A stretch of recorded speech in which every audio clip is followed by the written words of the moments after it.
Yes, welcome everyone here to the Smash Sports Show right here on Smash FM, here on Lockdown Thursday here in Melbourne. Of course, let's go up to our friends up in Queensland. We're heading to the Gold Coast in particular. Of course, speak with the defending champions in the Brisbane Premier League competition. Of course, that is the Broadbeach United in a fantastic grand final. They played against, the AC Carina team, and of course in that grand final. And of course we've got two very special guests joining us right now. We've got the Premiership captain and the vice captain of the team joining us right now. Tell us a bit about it. Thanks both for joining us. Thank you. Well, I'll get both of you to introduce yourselves and tell us what position both of you played on grand final day recently. My position, I'm the captain. I've been at the club for a few years, and I was actually unfortunately not able to play, so my position was in the grandstand. You're Gemma Higgs. I'm Gemma Higgs as well. So I'm Nisa Doyle. I'm the vice captain, and I play centre back. I played centre back in the grand final as well.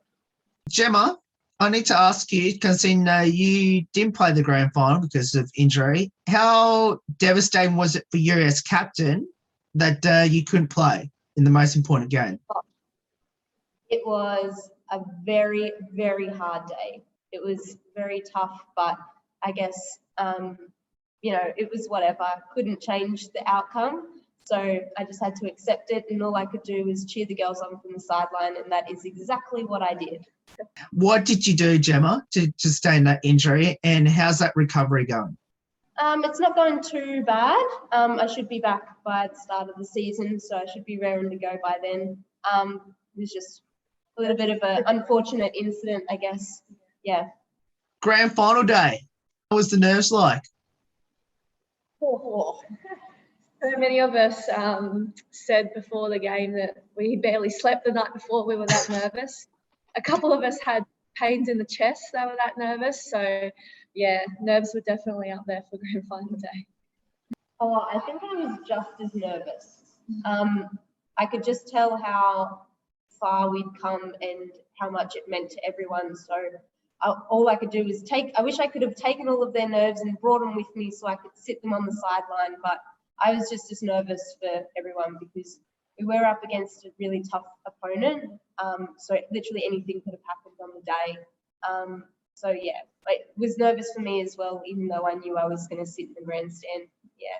I'd love to get both your views on my next question, which is, when did it get to a point in the grand final that you thought, we've got this under control and get the chance to enjoy the moment? To be honest, not until literally he blew the second whistle. Yeah, not until the whistle was blown. Because probably about 75 minutes in, we were feeling pretty comfortable. And then with 5 minutes to go, they hit the post. Our keeper made an amazing save off the line. So, yeah, it was very, very, very nerve-wracking right till the end whistle. Yeah.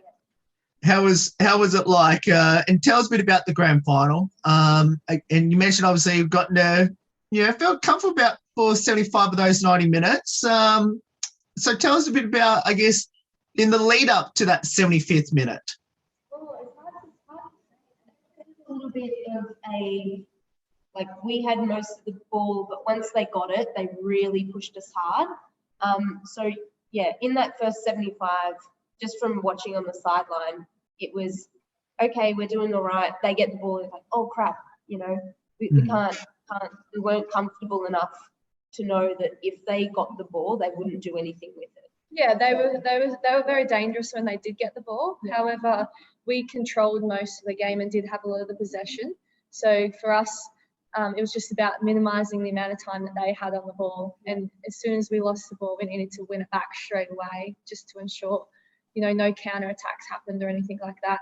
How was it like when the final whistle went? It was just so relieving, to be honest. Yeah. We were just, obviously, being undefeated and being the minor premiership, a lot of the pressure was on us to win. I feel like the pressure is definitely on the team that kind of went really well in the season compared to the underdogs. And so when the final whistle went, just so relieved and so happy and proud of all of the girls for how they dug so deep, the whole team did. So it was just a really, relieving and proud moment. Obviously, I can see 3 trophies behind you. Now, you must tell us what exactly are those trophies behind you, and I'm sure one was the Premiership trophy. Yeah. So this one is the grand final winning trophy. This one is the Elaine Watson Cup trophy. So the Elaine Watson Cup was just like another midweek round robin competition that we were involved in with a few different teams from the Brisbane leagues and leagues that were below us and above us. And then this one, is the minor premier. Out of those, this is going to be the most silliest question I'm ever going to ask. Out of those 3 trophies behind you, which one is more special? I'd probably say the minor, because I guess we had to dig so deep and we had to win so many games to win that one compared to one game to win the big one. Yeah, I think I think it's really like England versus Australia there. You know, do you prefer to win the grand final or do you prefer to win the league, sort of thing? Yeah. So I guess it's depends on your opinion, but I agree with Gemma. I think, you know, to go through the whole season undefeated was just an amazing achievement. And at the end of the day, in the grand final, anything can happen in finals. So we weren't 100% confident we were going to get that. Obviously, it's amazing that we did, but we just, obviously, the minor shows how hard we did work throughout the entire season. Who got to hold the cup first? The big one behind you. I think we both did. Yeah. We shared it. Definitely shared it. And how special was it to hold that big trophy behind you before the whole team swarmed onto all of you? It was good. First Gold Coast team to ever do it. So pretty big feat for us. Tell us a bit about this team. How special is this team, and what made this team so unique throughout the season? I think what's so special for me is just the togetherness of the team. It came from the coaches and then it went down through the players. It was just such a good environment to be a part of, such an enjoyable environment. And I think that's why we played such good football, was because we were enjoying ourselves and loving our football. So that's what it is for me. I've played at the club for years now, so quite some time. And we've always been a club that has been very tight-knit. In the last few years prior to this year, we haven't been as much, I guess. There's always been a few outliers. So having the girls that had come in, like Nisa and Georgia and Serena, so many people that had come in, it was good to have them come in and us be so tight-knit. Usually there's a few people that, are a little bit on the wayside, I guess. But to have all of them come in and us be essentially like a family was probably one thing that really helped us play so well. This season was a really neat new team. So I think it was surprising to us all how well we all gelled together and worked really well together out on the field, because there was a lot of new girls coming this year. So it was really nice for that to happen. Did you get Premiership medals on the day? We did. We did. That's what I forgot. Okay. No, that's right. The question's still going to be relevant. I guess, how long did both you wear your medals around your necks for, and did you sleep with it? We partied into the night with our medals on and definitely slept with them on. Yeah. I know you're not supposed to do this during COVID times, but did either of you get to kiss one of those cups behind you? Kiss them, oh yeah. More than that. Yeah. Drank out of them, hugged them, everything. Yeah. We're a bit lucky in Queensland. COVID isn't as bad, and our restrictions are obviously a lot less than you guys in Melbourne. So we could celebrate a little bit with those cups. Now, my next question is, tell us a bit about your amazing coaches. Oh my God. Christo, I think I can speak for everyone. When we all rocked up, like the first pre-season training, and he trained us as hard as he did, all of us that had come back from last season were like, holy moly, what have we got into? What's happened here? Because it was just a different level to what we've ever played before. I know Nick's has obviously played, NPL and all of that kind of stuff, but being at Broady, we've never had an intense coach. So Christo coming was just like a breath of fresh air for us. I honestly couldn't be happier with Christo. And then Rids, obviously, helping him out, Michael and everyone else, Pablo, who we've all had. I think they've just leveled all of us up. Yeah. I previously worked a little bit with Christabel at my previous club, and so I knew that coming to Broady, I guess I'd be playing under an awesome coach, but he's just stepped up even more this year. I think with how intense his trainings are, with the environment that he creates such a fun and enjoyable environment, and I think that's really what has got us through as the Premiership team. Like Jeff said, with all the assistant coaches as well, everything that they do behind the scene, they're working so hard to keep all of us girls happy and to assist Christabel in any way they possibly can. So we're very appreciative for all of the coaches. About both your football journey, where did it all start and why did you choose it? Football. Oh, The world game. Mine started when I was like 5. I don't think I've ever had a season off. So it's always been in my blood. Just playing here. I did a stint in America, but came back. I literally haven't stopped. So yeah, it'll be a hard day when I do. So I've played for 10 years. I was a little bit different. I didn't start playing until I was 16. So I was a bit of a late bloomer with soccer. And I started my career down in Maclean in northern New South Wales. So it's just a small little country town down there. And then when I moved to the Gold Coast, I played for Palm Beach and then moved into NPL for a couple of years and then decided to drop down to the BPL, which was for me personally the best thing that I did because just started enjoying my football a lot better. I have to ask Gemma this one first. You mentioned about you did a stint over in America. Whereabouts did you do it? Ohio, so kind of near like Cleveland, Columbus, I guess. I went and studied over there. Yeah. And how was that for you? Yeah, it was different. Very different football. Like I was playing right winger over there, and I guess how we play is we play through the middle and then try to play those balls in between. Whereas they just poof it down the field, midfield poof, run, keep running. So it was very different. Yeah, very different. Yes, I need to ask you this one as well. Which NPL women's team did you play for? So I played for Gold Coast United. Originally I did the first year for Gold Coast City before Gold Coast United started. And then I was, the inaugural Gold Coast United women's captain, the first year that they came out. So I did 3 years with them before I decided to part ways with NPL. Yeah. Do you keep track on how your former team's going? I think they actually just crashed out in the semis on the weekend.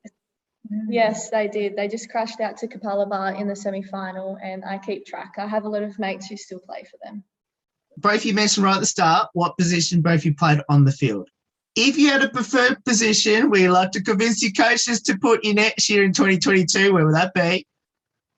Definitely striker. Being a centre back, that's all I want to do. Is I want to be a striker and I want to score goals.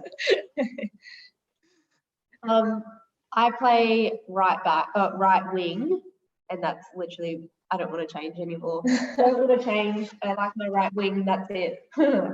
You don't want to score goals, Gemma? She does. System. She scores goals as well as a right winger. What does the sport of the world game mean to both of you, especially being part of Broadbeach United? For me, football means so much personally for me. I grew up with my older brother playing, and so it was in my family quite a bit.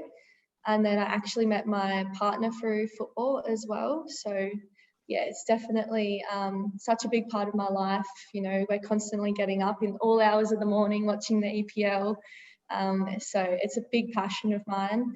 And I'm just, previously in the last 2 years, I kind of lost that passion. So I'm so grateful for everyone involved in Broadbeach, the club, the coaches and the girls, to allow me to get that passion back and to love the game again. I guess I love the sport just because of everything that it's brought me, you know, like travel, friendships, like I've made lifelong friends that I will never leave ever again. It's just, yeah, I guess that sense of belonging, I think. I've always been a football person, so you know, when the season ends, you go, oh yeah, like good that I've got a bit of time off, but then 2 weeks later, you're like, oh my God, can soccer start again? Because I miss my friends and, you know, like I miss being out and, you know, having that, I guess, space to be creative, get my energy out. But yeah, it's just, I don't know, it's just life. It's literally life. Yeah. How special is to be captain and vice captain with each other? Oh yeah. I haven't had a vice captain in yonks. So to have a vice captain, let alone have Nisa as my vice captain, I'm like beyond grateful. Yeah. Exactly what she said. Very lucky to have Gemma as a captain. I have to ask. I know it's still fresh in the mind of both of you, that this premiership, especially that grand final. Two-part question. The first one is, has the premiership sunk in yet? And the second one is, have you watched your grand final back? Well, I guess we've watched the highlights. Yeah. I've watched a few highlights. Has it sunk in for you? No, not really. Not really. I guess it was different for me because I kind of knew that my season had already finished. You weren't out there playing. Yeah, I wasn't out there playing. But yeah, I don't know.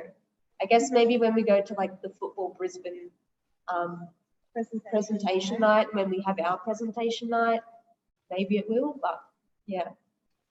A little bit, but I feel like definitely not 100% yet. I don't know. I've just been feeling this week not having training. I've just been feeling sad, to be honest.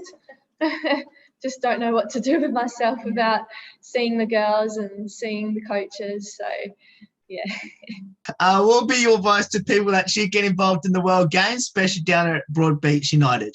Come to a club that loves to have some fun, and a good space to just like be yourself and not be judged and, you know, make friends. Then either one, soccer is your game, and two, Broadbeach is your club. 100%. Especially with us Broady women, we play really, really seriously, and at the same time, we're having the most fun. So I think that's definitely something that hopefully outside people will see and notice, and hopefully they'll aspire to come to Broadbeach, because we work really, really hard at trainings, but we have so much fun. And whereabouts is your home ground for anyone that should head down to Broady? Broadbeach Tank on Chelsea Ave. What's it called? Nikiforides? Oh yeah, Nikiforides Park or something. Yeah. So it's on Chelsea Ave in Broadbeach. Let's finish off with a couple light-hearted questions about your teammates. The first one is, who had the most embarrassing moments on the field this season, and what was it? When I got sniped. These Probably me, to be honest. So we're playing against Ennerley away at Ennerley, And I had nobody around me whatsoever, and I was just dribbling out of centre back. And all of a sudden, plonk, I've just been absolutely sniped, landed on my face. So embarrassing. But now that I watch it back, it's hilarious. Yeah. So it was caught on camera, was it? Yeah. I was caught on camera. My next one is, who's the comedian, the best singer, and the best dancer on the team? Oh, I'm gonna put That down. has to be Kirsten because we Oh, had that yeah. song for her. Yeah, I'm gonna have to put Kirsten down as the dancer. Leighton? Yeah, that's it, Leighton. Because we actually have, after we win a match, we play Sweet Caroline and we sing along to Sweet Caroline. And then after we sing along to Sweet Caroline, Kirsten has her own song that gets played just for her to break out and dance.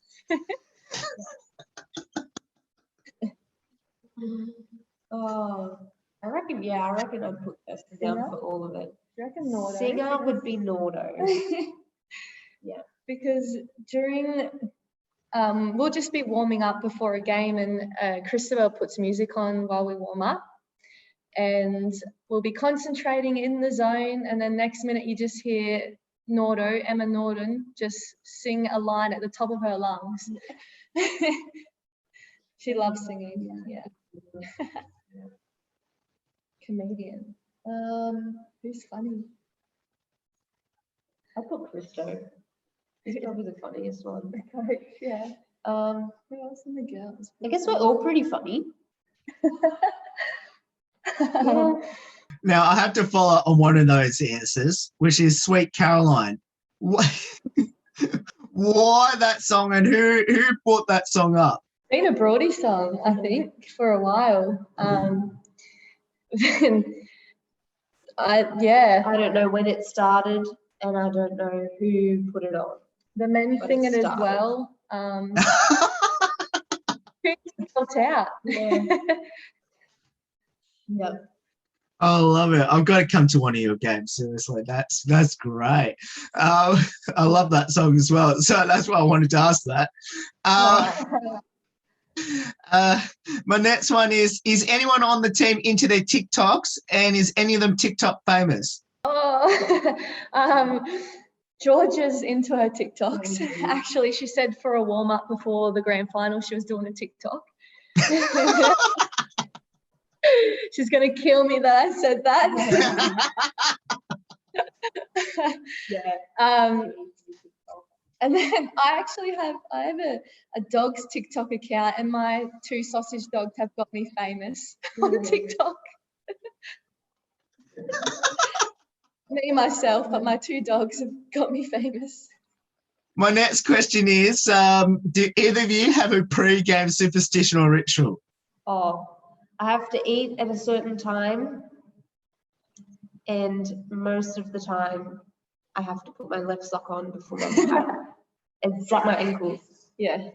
Mine's pretty similar to Gemma's, so I have to have a banana fruit before every single game. I need to eat a meal 3 hours before I play on the dot, and I'm literally timing it. And I have to strap both my ankles as well. Yeah. I think most of our team have to strap their ankles. Yeah. Not just stupid. Just old age. Old age and ages. So you mentioned that you said you time it from. So does it matter when your game is? Yeah, so 3 hours before kickoff. Exactly. So has it ever happened that it wasn't exactly to the minute? Or actually, do you do it to the minute or to the second? To the minute. Yeah. Probably not to the second. I'm not that good. And I'd say if I ever did miss it, it's probably why I didn't play good. No. Now, does anyone on the team have a really good nickname? Well, angry. Yeah, angry. That's angry. Probably the most. Angry who is not angry. The most quiet person you'll ever meet. Is that a lie? No. I thought it was because she never No, it's because Emily Anderson I don't know how it came about, but Angry Anderson. Oh, angry. So we just Yeah. And then everyone else's nicknames are made by Christabel, and he just puts like like Nisita, Jamita, Christita, like he just everyone's nickname is that. Otherwise, there's not really any other funny nicknames. No. So what does your coach call both of you then? Nisita, And Jamita. Jamita. Okay. Yep. That's him. Yep. Okay. Yep. He turns nicknames into longer names. I think he sings them. Yeah. He sings them at us. Oh, okay. That's okay. Yeah. Then that's fair enough then. The team have a fine system this year, and if so, who copped the most fines, and what was it for? No, we actually didn't have a fine system, but I think it would be me. I would cop the most fines. Dressing in my uniform, for not washing my socks, for not coming on time, being offside. being offside, definitely. Literally being offside. Emma loves to be offside. Yeah. I think it's because I'm just too quick. Yeah, that's right. And And the refs just think you're offside, but really you're not. You're just too quick. Okay, you just answered my question. I was going to ask why. So do you realize? I guess when do you realize that you're offside? Even though I think you just answered it. No. I fully think I'm onside, but then sometimes when I watch the video back, I go, "Oh yeah, I'm definitely offside." But sometimes it's very close, like by a fingernail. And one last one, and I have to ask this, and I always ask this one. I guess how special is it to be a Premiership captain and vice captain? Oh yeah, it's been a while since I've been a Premiership captain, so yeah. Yeah, it's definitely a big honour. I think this is actually my first Premiership that I've won in my full 10 years. So it's a massive honour to just win a Premiership, and then on top of being, involved in the leadership team as well. Well, both of you, thank you so much for getting up your time to join us. It's awesome having both of you on the show. We are so happy that your team not just won one Premiership, but you got 3 trophies behind you. So that's a fantastic achievement. Went through the whole year undefeated, which not many teams can boast about. And congratulations, well deserved. And let's hope this time next year you can defend those 3 trophies behind you into 2022. Thank you so much. Thanks for having us. Yeah. No worries. And that's Jared Anish there, joins from the Broadbeach United football team, of course, that won at the Brisbane Premier League competition only last weekend, actually. So, of course, if you want to get involved with the club, we'll put all the details up on how you can support the Broadbeach United team in 2022. There's more on the Smash Sport Show right after this day go away here on the 10th year celebration.